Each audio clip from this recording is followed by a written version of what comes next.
Bonjour à toutes et à tous, bienvenue sur le podcast Diagonaliste dédié aux Diagonales de France, randonnée de longue distance à vélo. Je suis Marc Jacquemont et je vous accompagnerai lors de ces aventures. Aujourd'hui, nous avons le grand plaisir d'accueillir Bernard, président de l'Amicale des Diagonalistes, qui partagera son expérience conséquente tant sur les diagonales que sur la longue distance en général. Avant de plonger dans les détails des diagonales, Bernard, pourrais-tu te présenter ? Oui, écoute, je suis licencié au club de l'Isle-sur-Tarn. Je pratique le cyclotourisme depuis maintenant 40 et quelques années. Ta première diagonale date de quand ? Alors ma première diagonale, elle date de 1997. De par mes mutations professionnelles successives, j'ai été amené à me retrouver dans des endroits différents et à changer de club à chaque fois que je changeais de lieu de travail.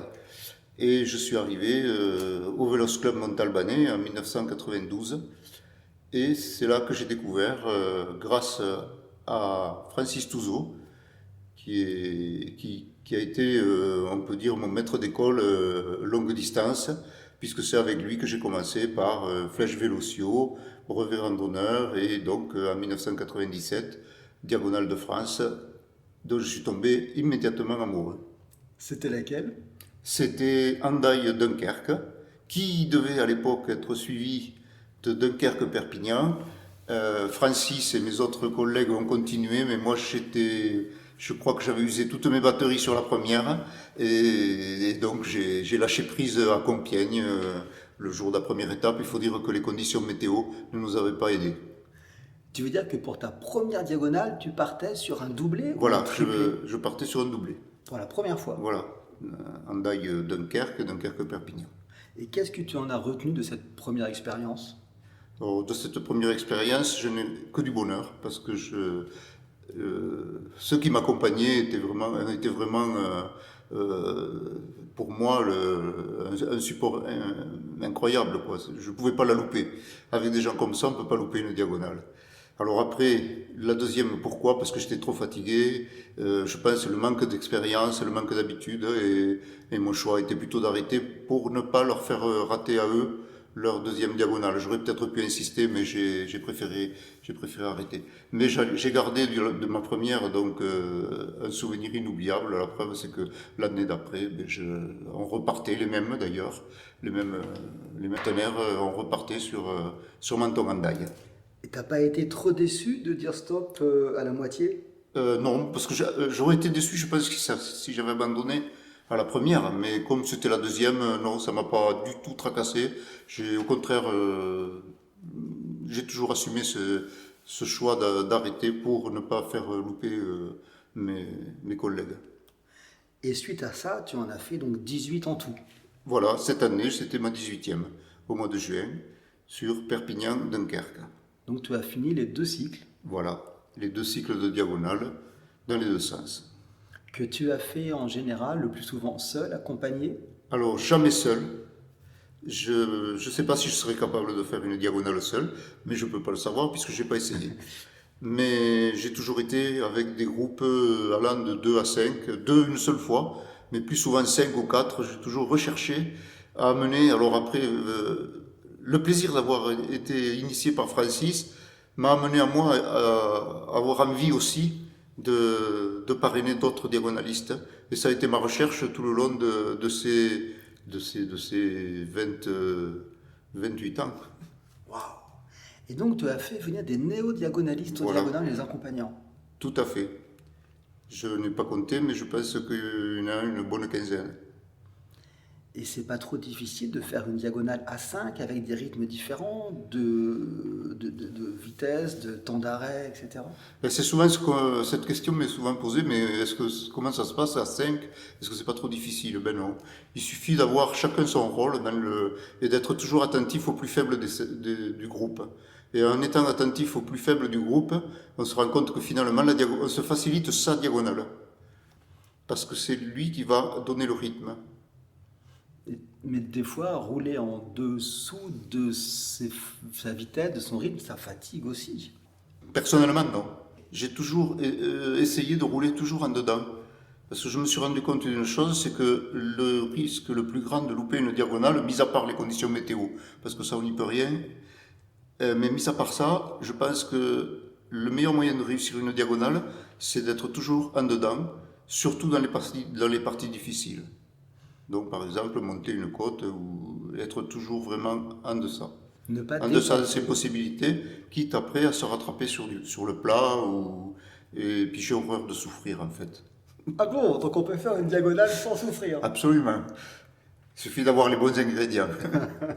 Alors, avec cette expérience-là et le fait de savoir s'économiser, comment toi tu fais une feuille de route maintenant, avec l'expérience que tu as?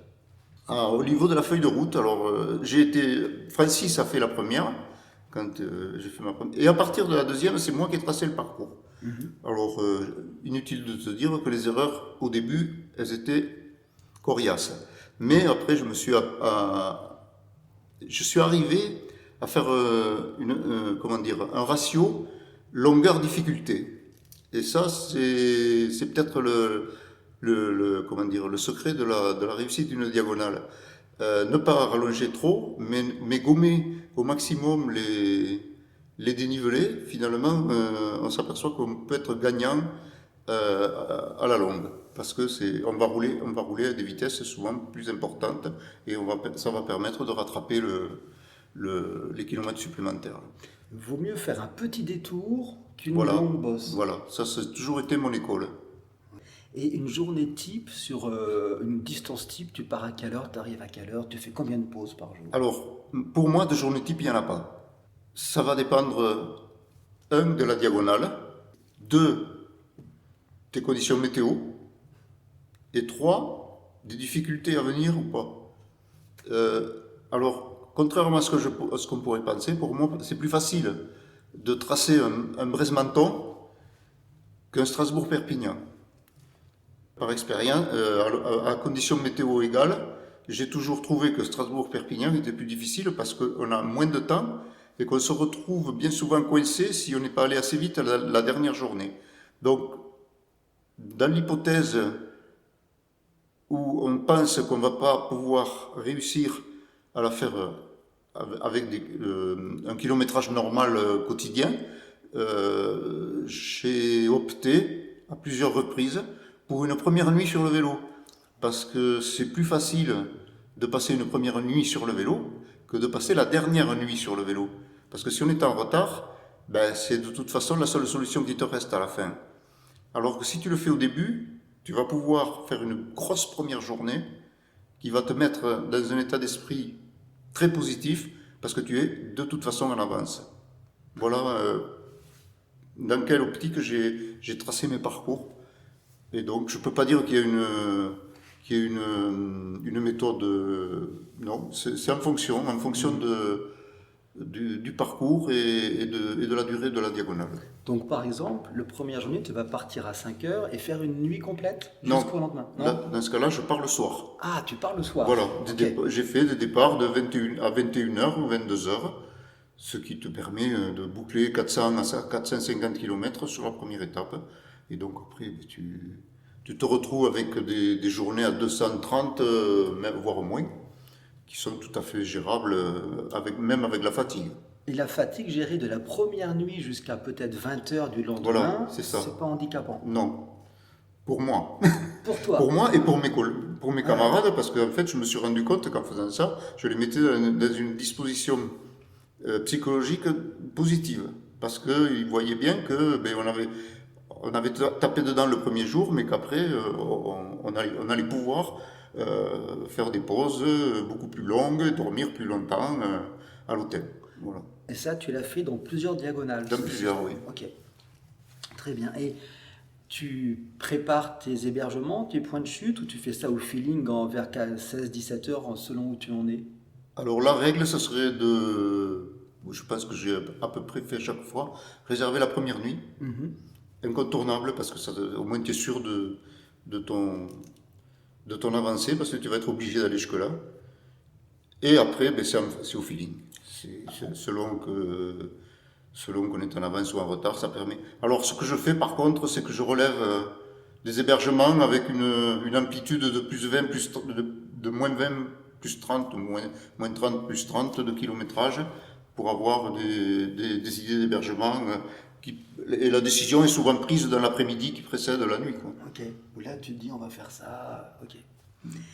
Tu as souvent eu des coups de mou, j'imagine, du vent de face, des moments Ah difficiles. oui, Comment tu les gères? Comment tu passes au-dessus? T'attends que ça passe? Tu fais quoi? ben, on fait le dos rond, comme on dit, oui. Mais le pire, je crois, c'est d'avoir la pluie et le vent de face. C'est ce qui m'est arrivé par 2 fois. Et ça a été les 2 échecs que j'ai eus, ben, tout sur la même en plus, dans un sens et dans l'autre. C'est quand même c'est particulier. Sur Dunkerque-Perpignan, sur Perpignan-Dunkerque, je me suis retrouvé avec forte pluie et vent de face. Et là j'ai craqué 2 fois. Une fois, j'ai craqué par fatigue, et l'autre fois par prudence. C'est important, c'est qu'il faut savoir s'arrêter avant d'aller Il faut trop savoir, loin. voilà, il faut savoir s'arrêter. Quand le danger est là, c'est pas la peine. Et là, je pense que la dernière fois, le danger était vraiment là, puisque le lendemain, on a retrouvé des arbres couchés sur les routes et tout ça. Donc, je pense qu'il faut savoir arrêter, oui. Donc Ça, c'est s'il y a un bien. conseil à donner, c'est vraiment de ne pas aller au bout du bout, surtout quand les conditions météo sont dantesques. Ça peut être de la canicule, de la pluie, du vent. Ça peut être, c'est surtout, pour moi, c'est surtout les orages et le fort vent. La canicule peut se gérer plus facilement, encore que, il faut être. La canicule, on peut rouler la nuit et dormir le jour, à la limite. J'ai essayé ça aussi. On ne dort pas tellement bien, mais ça permet quand même de passer. J'ai fait un Hendaye de Strasbourg, un Hendaye Strasbourg, par très très forte canicule, et finalement, en roulant toutes les nuits, Mhm. Ah oui. en roulant toutes les nuits, on est arrivé. On se reposait l'après-midi et on roulait la nuit. Et tu avais quand Et même c'est bien passé. réservé des hôtels ou comment tu fais pour Non, dormir la journée? on Non. dormait dans l'herbe. Parce que c'est plus facile de dormir le jour dans un champ, c'est à l'abri d'un arbre. Ah oui, d'accord, mais tu récupères moins Tu qu'avec un récupères moins vite quand matelas, même, oui. qu'avec On récupérait bien moins vite. On roulait donc, mais le fait qu'on roulait plus, Mhm. ça nous a permis de passer assez facilement. Ok. On avait encore 3 ou 4 heures d'avance en arrivant à Strasbourg. Tu indiquais en début d'interview que tu as fait aucune diagonale seule. Tu sais pas si tu en ferais, alors que pour moi, tu peux complètement en faire, mais il y a peut-être beaucoup moins de partage qu'on est tout seul. Voilà, je sais pas, je pense que j'y trouverai pas mon plaisir. Ça a été aussi le cas dans mes Paris-Brest-Paris, j'ai toujours adoré le faire avec quelqu'un. Oui, tu en as fait 7. Voilà, j'en ai fait 7 et j'ai toujours eu un partenaire, Pourtant, on au dit moins. que dans des longues distances type Paris-Brest-Paris, il faut rouler exclusivement à son rythme et tu arrives à rouler à plusieurs. Oui, je sais pas, mais bon, c'est ma façon de percevoir le cyclotourisme longue distance. Je ne le vois pas sans le partager. Je D'où reviens. mon investissement après Oui, au niveau bon, de l'amicale. c'est très important, on va y venir. Je reviens sur ta gestion de l'effort. Hein, que tu m'indiques dans les montées, ne pas forcer, rester en dessous de son effort, hein, ne pas chercher à accélérer, ça ne sert à rien du tout. Comment tu gères les douleurs? Est-ce que tu as des douleurs, que ce soit fesses ou ailleurs, et comment tu gères ça? Ah, pour les fesses, j'ai le remède miracle. C'est Cétavlon à tous les arrêts, avant de repartir. Une couche de Cétavlon dans le cuissard. Alors, malheureusement, je le dis, vous ne pourrez plus le faire parce que Cétavlon vient de disparaître. Il a été arrêté par les laboratoires, sa fabrication a été arrêtée. Il va falloir que je trouve autre chose. J'ai dévalisé ma pharmacie la dernière fois, mais ça ne pourra pas durer. Mais donc, systématiquement, à chaque arrêt, Oui, tu à en chaque remets un arrêt, petit peu. je mets une couche de Cétavlon dans le cuissard. Et c'est une recette que tu as expérimentée chez d'autres diagonalistes. Ah oui, oui, tous mes copains de Diagonale utilisent le même remède. D'accord. Et on va parler de ton vélo après. Et si je fais juste un focus sur le mal de selle, la selle, le cuissard, tu as quoi toi en selle et Alors, cuissard? Comme selle, j'ai une Berthoud à Jaurès. Mhm. Je trouve que c'est vraiment un confort incroyable, la selle en cuir. J'avais avant des Brooks et j'ai la selle Berthoud à Jaurès depuis 2019, date de fabrication de ma dernière randonneuse. D'accord. Voilà. Et ton cuissard? Et mon cuissard, c'est un Assos. Mhm. J'ai depuis maintenant une quinzaine d'années, je n'utilise que cette marque parce que c'est celle qui m'a Qui te apporté le plus de confort, vraiment. Ok. Voilà. Donc, Ça, je ne sais pas si on peut faire la publicité, mais bon. si. Donc, selle berthoud, cuissard à sauce et crème à chaque arrêt. Ouais. Alors, vu qu'on est parti sur ta selle berthoud, tu peux me parler de ton vélo? Sur Oui. quoi tu roules? Alors, je roule sur une randonneuse qui a été fabriquée par Philippe Andoire, qui est fabricant de cycles à Saint-Juéry, dans le Tarn. Et donc, cette randonneuse a été fabriquée pour le concours des machines qui a eu lieu en 2019 sur le Paris-Brest-Paris. Et donc, c'est lui qui, en collaboration avec moi, donc surtout pour le design, pour le choix des pièces et tout ça, on a travaillé ensemble et on a fabriqué cette randonneuse pour le Paris-Brest-Paris 2019. Et franchement, j'avais peur parce que partir sur un vélo neuf sur le Paris-Brest, c'est pas évident. Mais j'avais quand même demandé à Philippe de me le faire pour que je puisse au moins faire le 400 et le 600. Les brevets qualificatifs pour Paris-Brest avec cette randonneuse, donc c'est ce que j'avais fait. J'avais fait le 400, le 600, et donc je la lui avais rendu pour qu'il remette tout à neuf, quoi, changer les câbles, changer la chaîne, remettre. Il fallait que la randonneuse au départ du Paris-Brest soit neuve. Voilà, ce qui a été le cas. Ok. Et j'en ai été hyper content puisqu'il y a eu zéro défaut et zéro douleur à l'arrivée du Paris-Brest, ce qui est la meilleure note qu'on puisse donner à une randonneuse. Et ta selle berthoud, tu l'avais testée que sur les brevets qualificatifs, Oui. c'est tout? Oui, Et t'as pas eu de douleur quand même? ben, j'ai eu des douleurs pendant le 400. Ouais. Après aussi ça beaucoup moins, et puis j'ai dit bon, ben ça va passer. Et alors, cette randonneuse, tu l'as dédiée à la longue distance. Oui. Tu peux nous donner quelques caractéristiques? Alors c'est une randonneuse avec un cadre acier, Reynolds 931. Ensuite donc bon, et c'est le Berthoud comme j'ai dit. Sacoche avant Vaude, porte-bagages arrière pour mettre une petite sacoche légère pour pouvoir mettre des vêtements chauds. Voilà, qu'est-ce que je peux dire encore? Ah oui, si, une particularité. Elle est très belle parce qu'elle est équipée de garde-boue en chêne qui ont été fabriqués par une ébéniste de ma connaissance, voilà. Et ce qui lui donne un cachet un peu particulier. En chêne? Oui, en chêne. Et c'est aussi léger que de C'est l'inox? plus léger que l'inox. Ah bon? Oui. On avait testé avec Philippe, on avait pesé les deux et on s'était rendu compte que le chêne était plus léger. En fait, c'est 5 pellicules de chêne qui ont été cintrées à la machine et qui ont été collées les unes aux autres. Et c'est très solide et ça n'a pas bougé depuis. Et mes porte-bidons également sont équipés sont en bois et cuir. Tu as, j'imagine, une dynamo intégrée. Voilà, alors oui, j'ai une dynamo intégrée dans le moyeu de la roue avant. Alors là, s'il y a une chose que j'ai regretté depuis que je fais du vélo, c'est de ne pas avoir opté pour la dynamo dans la roue avant, parce que c'est incomparable au niveau confort. Qu'est-ce qu'on y voit bien la nuit?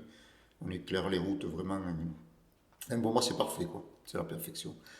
C'est le meilleur outil qu'on ait pu trouver pour rouler la nuit depuis que ça existe, quoi. Tu as quoi comme feu?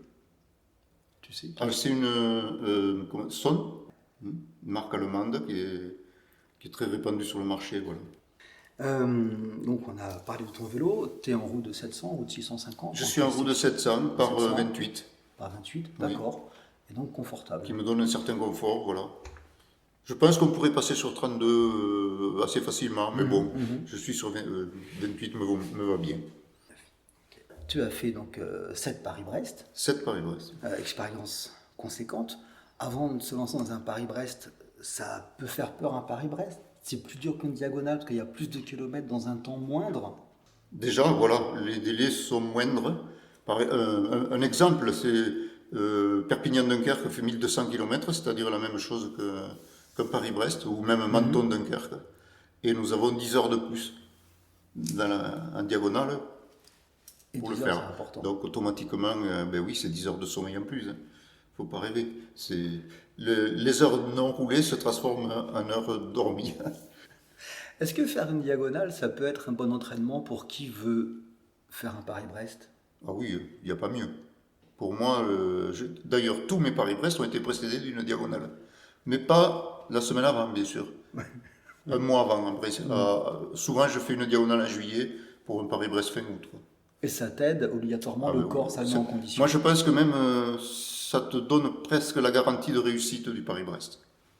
Que j'ai souvent dit à mes copains qui sont venus avec moi en diagonale, j'ai dit, si vous réussissez la diagonale, vous réussirez le Paris-Brest. Pourquoi? Parce que la diagonale, alors, elle est plus facile, hein, parce qu'on a plus de délai, mais elle est aussi plus compliquée à gérer, parce qu'il faut s'assurer de la nourriture, il faut s'assurer du logement, alors que sur Paris-Brest, on t'offre tout sur un plateau. Donc, ça aussi, ça joue quand même. Mais meilleure préparation que la diagonale, pour moi, il n'y a pas. Donc les brevets qualificatifs, Voilà. c'est fait pour s'inscrire, la diagonale, c'est fait pour s'assurer sa Voilà, réussite. voilà. Moi, je pense que la meilleure préparation, un mois ou deux avant Paris-Brest, une diagonale, c'est la meilleure des choses.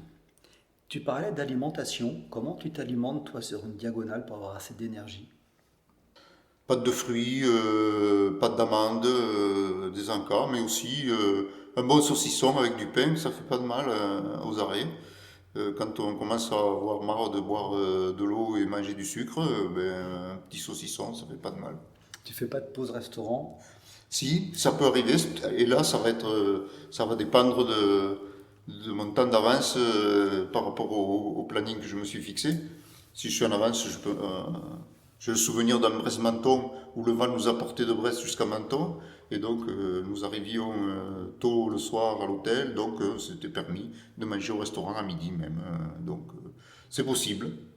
La preuve, sur 2 ou 3 diagonales, je pense que j'ai dû manger au restaurant à midi. Par Ok. contre, il y en a, c'est vite fait dans une supérette et on repart. Quand on arrive en fin de diagonale à plusieurs au commissariat et que tu as le tampon et que cette diagonale est réussie, c'est quoi le sentiment? C'est une satisfaction? Ah oui, c'est un grand bonheur à chaque fois, renouvelé. C'est même, il y a beaucoup de. Alors, je reviens au fait d'être plusieurs. Il y a beaucoup d'émotions dans cette réussite. À chaque fois, je l'ai constaté. Surtout avec les primo-accédants. C'est-à-dire, les gars pour qui c'était une première diagonale, à chaque fois, sont très émus et contents de voir qu'ils ont été capables d'aller au bout. Et ça a été mon cas quand j'ai fait ma première aussi. Quand j'ai vu le panneau Dunkerque, je pense que j'avais les larmes aux yeux. Quand tu pars maintenant pour une diagonale, tu as le trac, tu as des craintes ou tu arrives à partir en toute sérénité? J'ai toujours le trac. Oui. Jamais, je suis jamais parti avec la tranquillité d'être sûr, même si des fois je savais quand même que j'étais prêt. Mais bon, il y a toujours une appréhension et puis il y a de toute façon le facteur X, c'est la météo. Donc ça, on ne maîtrise pas. Ça, c'est un gros élément. Certains diagonalistes disent que quelques semaines avant, ils commencent à être dans leur diagonale, dans leur tête, ils y pensent, ça les habite constamment. C'est ton cas aussi? Oui et non. Non, je pense pas quand même. Mais par contre, il y a une chose qui est sûre, c'est quand je fais le parcours. Je suis déjà dans la diagonale à partir du moment où je fais le parcours. Mais j'ai toujours dit, pour moi, la diagonale, je la fais 3 fois. Je la fais quand je fais le parcours, je la fais sur mon vélo, et puis ensuite, quand je la raconte. Parce que j'ai toujours raconté mes diagonales, puisque ça fait partie du règlement. On est tenu de faire un compte rendu de la diagonale. Et sur mes 18, j'ai dû faire 16 fois le compte rendu, parce que mes copains n'étaient pas vaillants pour se précipiter dessus. Sauf 2 fois, oui. On va venir à tes fonctions de président, parce que c'est important. On parlait de récit, l'obligation de faire un récit après sa diagonale pour la valider. C'est une chose importante, ça? Très importante, ouais. Je pense que ça fait partie intégrante de la diagonale. C'est pas juste un exploit sportif, c'est pas un exploit sportif. Je pense que tout cycliste bien entraîné peut faire une diagonale. Mais par contre, l'état d'esprit est différent. D'où l'importance pour moi du récit, parce qu'on va faire partager avec d'autres une expérience qui est quand même assez spéciale, à mon sens. Donc je me suis tellement régalé sur les diagonales que le jour où Francis Widerec a voulu passer la main, j'ai proposé ma candidature et depuis 6 ans maintenant, je suis président de l'amicale des diagonalistes. Mais pour moi, le titre de président, il n'a pas une importance extraordinaire. Ce qui compte, c'est d'être une équipe et de faire tourner cette amicale qui mérite vraiment d'être connue. Parce que les diagonalistes, une fois qu'ils sont rentrés dans le sein des saints, après, trouvent beaucoup de plaisir à à être à l'amicale et recevoir le petit diagonaliste 2 fois par an, où on va retrouver le récit des copains, le palmarès, et voilà. Le Petit Diagonaliste est une revue qui est restée en format papier, qui Oui. est plus agréable à lire, Oui. qui existe depuis combien de temps? Alors, le petit, le petit diagonaliste existe depuis maintenant, que je ne dise pas de bêtises, une quarantaine d'années. Quarantaine d'années. Et donc toi, tu es président depuis 2018. Oui. Tu as des objectifs en tant que président et tu voulais défendre quelque chose? Alors, surtout l'état d'esprit, l'esprit diagonaliste, l'esprit diagonal, surtout ne jamais s'en écarter. Ça, c'est ma ligne de conduite. Comme Paul Fabre l'a fait avant, comme Bernard Lescudé l'a fait, comme Francis Vidérec l'ont fait. On reste sur l'esprit diagonal tel que Vélosio l'avait défini avant 1930. Il n'a pas pu le mettre en pratique puisque malheureusement il est décédé avant, mais comment on pourrait dire, ses apôtres, comme Criot et Coffier, qui ont fait la première diagonale en 1930, depuis c'est le même l'état d'esprit de diagonale qui perdure. D'où le fait qu'il n'existe pas, et pour moi ne doivent jamais exister, les diagonales touristes avec des délais beaucoup plus larges, tels que ça avait été demandé à un moment donné. Mais pour moi, donc ça aussi, ça fait partie de mon, du fait que j'ai voulu m'investir dans le comité directeur de l'Amicale des diagonalistes, garder l'état d'esprit diagonal. L'état d'esprit, c'est quoi? C'est le délai? C'est tracer son itinéraire tout seul? Enfin, tracer son itinéraire?